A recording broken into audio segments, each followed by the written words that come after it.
Good day. My name is Dustin Carl Abalos from Base IT 3B. So today is our midterm examination. Um, so based on sabi sa amin ng instructor namin is gagawin daw po namin to.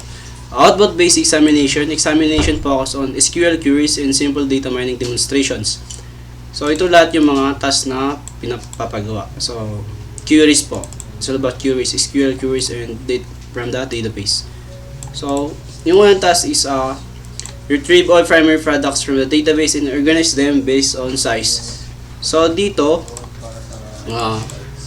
select ko lahat ng nasa product from product. Tapos naka-order by siya. Then naka-product size ascending. Ayan. So dito sinelect ko yung nasa product table, then naka-order by siya by the size of the product. Ayan. And then submit natin yung query. Ayan. So ayan, gumana. Ito po yung product size yan. So yung nakita nyo dito is null yan, yung walang data. Tapos ito large and medium yan, naka-sending po siya. Then next is yung task 2, which is obtain products set to expire in August from the top product table. So dito is select ko yung all product in the product table, and then iset ko siya, yung expiration is to August, which yan. So select all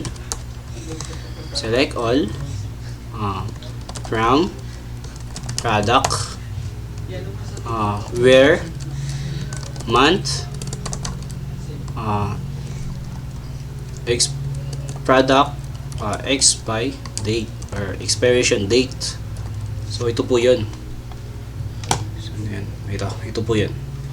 And then equal to 8, which is yung number po ng August. So yan. Then submit natin yung query. Yan, gumana po siya. So ito po yung product expiration date. Ayan.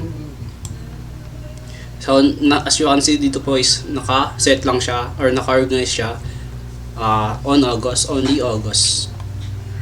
Next is the task 3, which is calculate the total sales from the product cart table including product name, size, and quantity. So i-calculate po natin yung product name, size, and quantity. So unang gagawin natin dito is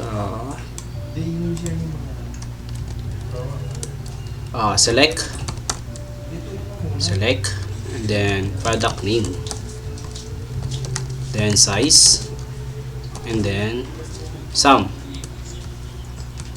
po natin yung sum po natin. Una kong gagawin dito is maglalagay muna ako ng product quantities for the alias. Dito kasi is mag-add ko muna yung tatlo. So quantities, then as po natin or alias, and then total quantity, then sum total alias. So yan, naka-add na po yung lahat, yung product name, size, and then total quantity. Tapos nalagyan po natin ng total sales para sa lahat-lahat para sa equivalent po ng tatlong yun. And then lagay po natin ng from product cart. So galing po siya sa product cart, and then gamitan natin ng group by product name, size. Yan. Then product by ito may error pala. Yan. Then submit natin yung query. Ayan. Minute mo, may mali ako. So check kung may mali ako dito. Product cart, total sales, yung naka-asterisk na sum total, then sum product Sorry, wrong spelling. Ayan. Quantities, sorry. Wrong spelling. Sabi na, ayun, gumana na. Ayan, so gumana po siya. So nandito po lahat, yung product name, size, total quantity, and total sales. So yung product name and size, naka-ano po siya, naka-organize. And ito po, hindi na po siya naka-organize kasi naka-organize po yung product name sa yung size. So next is yung pang-apat na task, which is retrieve all records from the sales table and group them by date. So gagawin natin dito is lahat daw ng yung nasa sales na table, is i-select natin din or retrieve natin, then group daw natin siya sa date. So una dyan is select date uploaded para sa date or group date, and then sum or i-add natin yung total amount ng sale.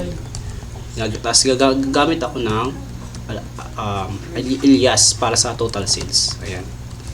And then galing siya sa from sales. Ayan. And then group ako ng group by, which is yung kanina, ito yung nasa taas, yung date. Ayan. Yung date uploaded. Yan. Gamitin ko siya sa group by. Date uploaded. Ayan. Ayan. Sabi natin yung query. Ayan. Gumana siya. So dito kasi, magpapakita lang yung date uploaded tas yung total sales. Yan. So yan. Tas last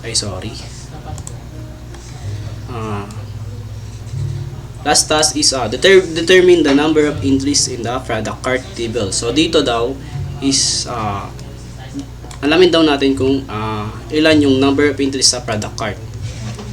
So punta tayo sa product table. Select daw, punta daw tayo doon.